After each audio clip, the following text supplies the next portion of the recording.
এলাকার মানুষ আইসা মুসা নবীরে কয় নবী দোয়া করেন, মিশরে বৃষ্টি নাই। নবী 70,000-এর কাফেলা নিয়ে জঙ্গলে গেলেন দোয়া করবে। হঠাৎ কয় আল্লাহ এতগুলো মানুষ নিয়ে হাত তুললাম জমিনে, বৃষ্টি দাও। আমার আল্লাহ ডেকে বলে রে মুসা, তুমি যেই লোকগুলো নিয়ে দোয়া করতেছো এই লোকের মধ্যে একটা গুনাহগার আছে, লাগাতার 40 বছর গুনাহ করেছে, জিনা করতেছে।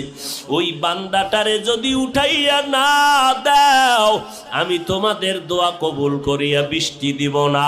মুসা নবী ডাক দিয়া কয়, এই জিনাকার ময়দানে কে আসো? লাগাতার 40 বছর গুনাহ করতেছো রে নাফরমান, এখন আল্লাহর অর্ডার তুই ওঠ।